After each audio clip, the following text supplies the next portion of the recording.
രാജീവ് വന്നപ്പോൾ ബി.ജെ.പി. പ്രവർത്തകർക്ക് വലിയ ആവേശമായിരുന്നു. പക്ഷേ ഇടക്കാലത്ത് നാം കണ്ടതാണ് ഒരു കോർ കമ്മിറ്റിയുമായി ബന്ധപ്പെട്ട് മുതിർന്ന നേതാവായ മുരളീധരനെയും കെ സുരേന്ദ്രനെയും അതിൽ ഉൾപ്പെടുപ്പിച്ചില്ല എന്ന് ഒരു വിവാദമുണ്ടായിരുന്നു. ഇപ്പോൾ ഏറ്റവും പുതിയ വിവാദം ഒരു നേതാവുമായി ബന്ധപ്പെട്ടാണ്. ഒരു തീവ്ര വലതുപക്ഷം ആയി അവകാശപ്പെടുന്ന പ്രതിപക്ഷ പാർട്ടികളെല്ലാം ഇത് ഏറ്റെടുത്തിരിക്കുന്നത്. ബി.ജെ.പിയിൽ ആശങ്ക കണ്ടിട്ടില്ല. ഇപ്പോൾ ദേശാഭിമാനി പത്രത്തിൽ ഉൾപ്പെടെ വലിയ വാർത്തയാണ്. എന്താണ് ബി.ജെ.പിയിൽ സംഭവിക്കുന്നത്?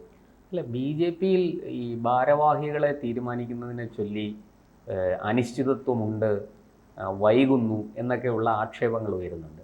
അതിൽ കഴമ്പൊന്നുമില്ല വാസ്തവത്തിൽ. കാരണം ഈ ദേശീയ അധ്യക്ഷനെ തിരഞ്ഞെടുക്കുന്നതുമായി ബന്ധപ്പെട്ട് നിരവധി പരിപാടികൾ നടന്നുകൊണ്ടിരിക്കുകയാണ്. ഇപ്പോൾ ഓരോ സംസ്ഥാനങ്ങളുടെയും അധ്യക്ഷനെ തിരഞ്ഞെടുത്തുകൊണ്ടിരിക്കുകയാണ്. ഇപ്പോൾ കഴിഞ്ഞ ദിവസങ്ങളിലൊക്കെ നമ്മൾ ഫേസ്ബുക്കിലും മറ്റുമൊക്കെ കണ്ടു, പ്രത്യേകിച്ചും വടക്ക് കിഴക്കൻ സംസ്ഥാനങ്ങളിൽ, അതുപോലെ മറ്റു പല സംസ്ഥാനങ്ങളിലും ഈ ബി.ജെ.പി. സംസ്ഥാന അധ്യക്ഷന്മാരെ തിരഞ്ഞെടുത്തുകൊണ്ട് ഓർഗനൈസിംഗ് സെക്രട്ടറിയായ BL സന്തോഷ് തന്നെ അതേക്കുറിച്ചുള്ള വിവരങ്ങൾ പുറത്തുവിട്ടിട്ടുണ്ട്.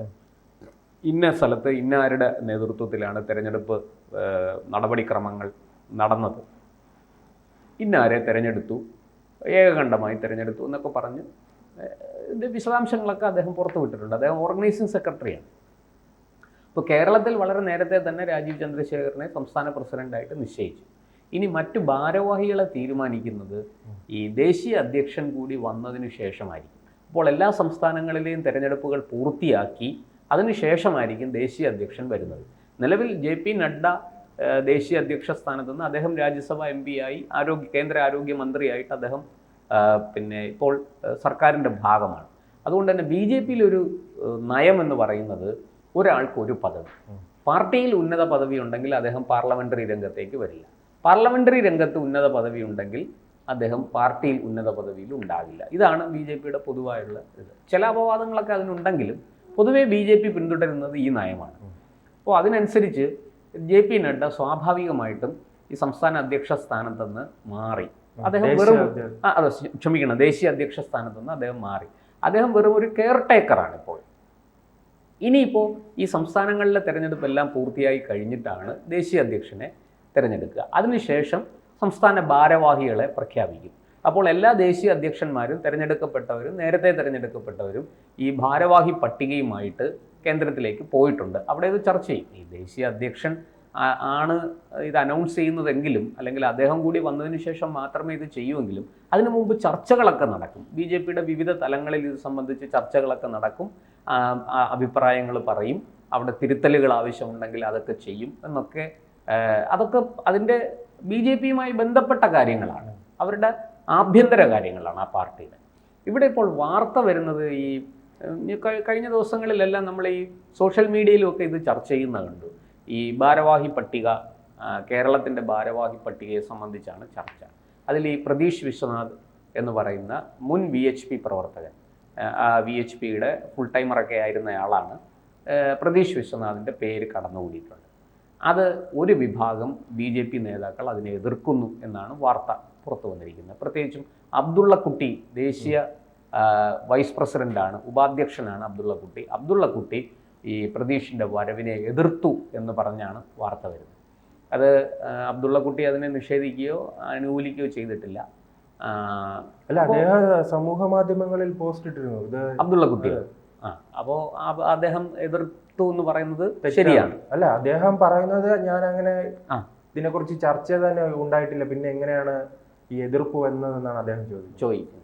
അപ്പോൾ ഇതൊക്കെ ഈ ചില ആൾക്കാർ പടച്ചു വിടുന്ന ചില സംഗതികളാണ്. ഇവിടെ ഇപ്പോൾ ഈ പ്രതീഷ് വിശ്വനാഥ് VHPയിൽ ഉണ്ടായിരുന്ന സമയത്ത് പ്രവീൺ തൊഗാഡിയ VHPയുടെ അന്നത്തെ അധ്യക്ഷനൊക്കെ ആയിരുന്ന പ്രവീൺ തൊഗാഡിയായിട്ട് വലിയ അടുത്ത ബന്ധമുണ്ടായിരുന്നയാളാണ്. പിന്നീട് അദ്ദേഹം VHP വിട്ട് AHP രൂപീകരിച്ചു, അന്താരാഷ്ട്രീയ ഹിന്ദു പരിഷത്ത് രൂപീകരിച്ച് പോയപ്പോൾ പ്രതീഷും അതിനൊപ്പം പോയി. അതിനുശേഷം പ്രതീഷ് പിന്നീട് ആ AHP വിട്ട് അത് ഉപേക്ഷിക്കുന്ന ഒരു കാഴ്ചയും നമ്മൾ കണ്ടു. പക്ഷേ അതിനുശേഷം അദ്ദേഹം സംഘപരിവാറിലേക്ക് മടങ്ങിയിട്ടുണ്ടോ എന്ന് ചോദിച്ചാൽ നമുക്ക് അറിയില്ല. അദ്ദേഹം ഹിന്ദു സേവാ കേന്ദ്രം എന്ന് പറഞ്ഞൊരു ഒരു ട്രസ്റ്റ് രൂപീകരിച്ച് സേവന പ്രവർത്തനങ്ങളുമായിട്ട് മുന്നോട്ട് പോകുന്നു എന്നാണ് പൊതുവെയുള്ള അറിവ്. അതിൻ്റെ ഇത് സോഷ്യൽ മീഡിയയിലൊക്കെ കിട്ടാനുമുണ്ട്. ഇപ്പോൾ രാജീവ് ചന്ദ്രശേഖറുമായിട്ട് അദ്ദേഹത്തിന് വ്യക്തിപരമായിട്ട് വലിയ അടുപ്പമുണ്ട്. അതുകൊണ്ട് തന്നെ ഈ രാജീവ് ചന്ദ്രശേഖർ പ്രതീഷ് വിശ്വനാഥിനെ ഭാരവാഹി പട്ടികയിൽ ഉൾപ്പെടുത്താൻ സാധ്യതയുണ്ട് എന്ന് എല്ലാവർക്കും അറിയാം. അപ്പോൾ ഇത് BJPയിലെ ഒരു വിഭാഗത്തിന് ഇതൊട്ടും താല്പര്യമില്ല, RSSലെ ഒരു വിഭാഗത്തിനും അതിൽ താല്പര്യമില്ല എന്നാണ് ചില BJP നേതാക്കളെങ്കിലും പറയുന്നത്. ഈ RSSനെ സംബന്ധിച്ച് ഈ നയപരമായ കാര്യങ്ങളിൽ, അതായത് ആശയപരമായ ചില കാര്യങ്ങളിൽ ഇടപെടുന്നതല്ലാതെ BJPയുടെ ദൈനംദിന വിഷയങ്ങളിൽ RSS ഇടപെടാറില്ല. BJPയുടെ ഭാരവാഹികളെ സംബന്ധിച്ചും ഒക്കെ പരാതികളൊക്കെ ഉയരുകയാണെങ്കിൽ അത് BJPയുമായിട്ടൊക്കെ ചർച്ച നടത്തി അവർക്ക് തീരുമാനത്തിലെത്താൻ പ്രേരിപ്പിക്കും എന്നല്ലാതെ ഇന്ന ആളെ ഇന്ന സ്ഥാനത്ത് വെക്കണം, ഇന്ന ആളെ ഇന്ന സ്ഥാനത്ത് വെക്കരുത് എന്നൊക്കെയുള്ള അഭിപ്രായങ്ങളൊന്നും അങ്ങനെ RSS പൊതുവെ അതിനകത്ത് കൈകടത്താറില്ല. RSSൻ്റെ ജോലിയുമല്ല അത്. അപ്പോൾ ഇവിടെ RSSലൊരു വിഭാഗത്തിന് അല്ല, എന്തുകൊണ്ടായിരിക്കും ഈ രാജീവിന്റെ ടീമിനെ പ്രഖ്യാപിക്കാൻ ഇത്രയും വൈകുന്നത്? കാരണം ഈ രാജീവ് വന്നതിന് പിന്നാലെ തന്നെ പല നേതാക്കൾ പറഞ്ഞിരുന്നതാണ് 1 മാസത്തിനുള്ളിൽ വരും. ഇപ്പോൾ 2 മാസമായി, 3 മാസം. വളരെ വളരെ കൃത്യമാണ്. ഞാൻ ആദ്യമേ തന്നെ പറഞ്ഞല്ലോ, ദേശീയ അധ്യക്ഷൻ ഇവിടെ ടീമെല്ലാം രാജീവിൻ്റെ കയ്യിൽ, ടീമിനെയൊക്കെ അദ്ദേഹം രൂപീകരിച്ചിട്ടുണ്ടാവും, ആൾക്കാരെ നിശ്ചയിച്ചിട്ടുണ്ടാവും. പക്ഷെ അത് ഔദ്യോഗികമായിട്ട് പുറത്തുവിടില്ല. പുറത്തുവിടണമെങ്കിൽ ദേശീയ അധ്യക്ഷൻ വന്നതിന് ശേഷമേ അത് പുറത്തുവിടുകയുള്ളൂ. അത് BJPയുടെ പ്രോട്ടോക്കോളാണ്. നമുക്കാർക്കും അതിനകത്തൊന്നും ചെയ്യാൻ പറ്റില്ല, അത് അവരുടെ ആഭ്യന്തര കാര്യമാണ്.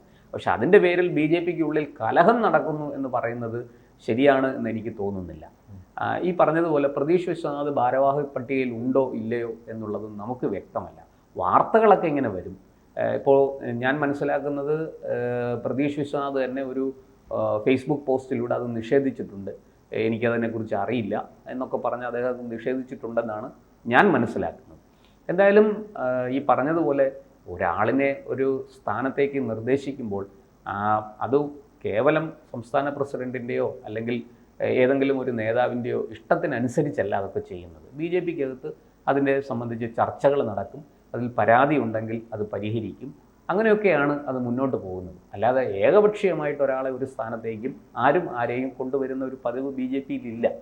നമുക്കത് അറിയാവുന്നതാണ്. അല്ല, രാജീവിന്റെ നീക്കം ഇപ്പോൾ നാം നോക്കുമ്പോൾ എല്ലാം വിപരീതപരമായ, എല്ലാ പതിവ് തെറ്റിക്കുകയാണ് അദ്ദേഹം പല നീക്കങ്ങളും. അത് സ്വാഭാവികമാണ്. അദ്ദേഹം ഒരു പൊളിറ്റീഷ്യൻ അല്ല, ശരിക്കും അദ്ദേഹം ഒരു വലിയ വ്യവസായിയാണ്. വ്യവസായി രാഷ്ട്രീയക്കാരനായി മാറിയ ആളാണ് അദ്ദേഹം.